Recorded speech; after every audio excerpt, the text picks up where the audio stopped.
Shëndetje Shkëdran. U tha se kjo është një fitore e madhe e mediave, Gjim. Është absolutisht, është një ditë shumë e madhe për mediat, për demokracinë e Kosovë. Asociacioni i Gazetarëve të Kosovës personalisht jemi absolutisht të lumtur me vendimin e gjykatës kushtetuese, të tilla kemi pritur në momentin që kemi dërguar komentet që gjykata kushtetuese i ka kërkuar nga ne si organizata e interesuar për këtë ligj, nuk kishte si të ndodhte ndryshe, sepse ne e kemi parë tendencat ish qeverisë, pra që nëpërmjet këtij ligji të shkel frymën kushtetuese dhe të provoj pra të ndëshkoj mediat në Kosovë. Kështu që pa diskutim fakti që është shfuqizuar në tërësi ligji për shkak se janë gjetur disa shkelje të kushtetutës është një lajm i jashtëzakonshëm. Ishte ajo pika kryesore shumë e dëmshme për gazetarët, për mediat në përgjithësi dhe për lirinë e shprehjes në Kosovë. Po kishte të bëj kundërshimi ynë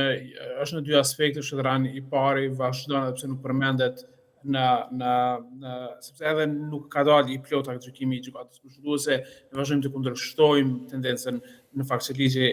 i jep KPM-s kompetencë për të rregulluar mediat online, vazhdojmë të besojmë që kjo kompetencë nuk duhet t'i jepet KPM-s dhe që mediat online, portalet duhet të vazhdojnë të vetë rregullohen nëpërmjet KMSHK-s, por ajo çfarë vendimi i gjykatës kushtetuese përmend është pikërisht përbërja dhe pavarësia e Komisionit të Pavarur të Mediave që do të merrte pastaj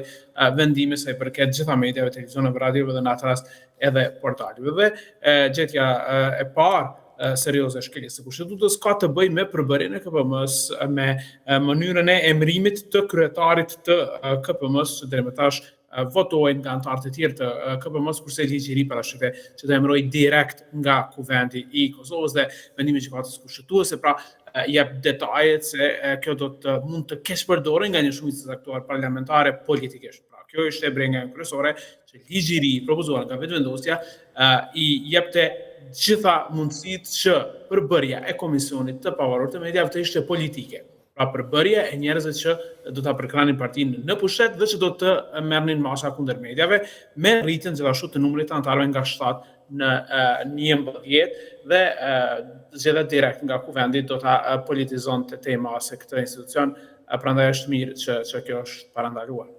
Pse kjo qasje e vetëvendosjes? Ka shi KPM-s dhe më pastaj edhe mediave. Tani, ne kemi parë që këto 4 vjet të mandatit të plot që fatkeqësisht lëvizja vetëvendosje vetë kryeministri Kurti, anëtarët e tjerë të kabinetit qeveritar, por edhe të deputet të ish mazhorancës së VV-s kanë qenë në luftë të hapur me mediat. Është pak e pashpjegueshme një trend dhe një sjellje krejtësisht ndryshe prej kohës sa ata kanë qenë në opozitë dhe në fakt fushata e tyre denigruese kundër gazetarëve, kundër mediave, përpjekja natyrisht në vitin 2023 për ta mbyllur televizionin Klan Kosova, gjitha këto kanë ndikuar në rënien drastike të Kosovës në lirinë e medias. Ne kemi parasysh, Shkëdran, që asnjë parti politike, asnjë qeveri nuk i do mediat, ne kemi pasur probleme natyrisht më herët edhe me qeveritë të PDK-s e të LDK-s, por asnjëherë në këtë mas, asnjëherë me këtë gjuhë kaq të tmerrshme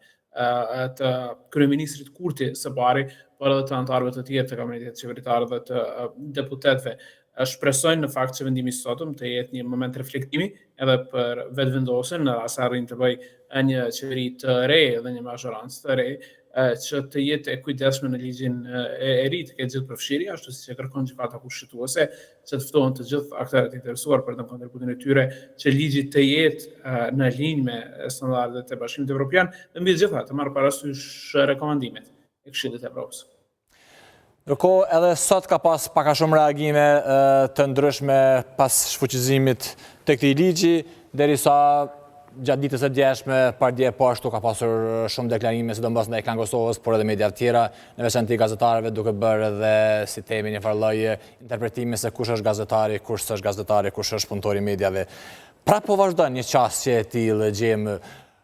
Kur mund të ndalet kjo?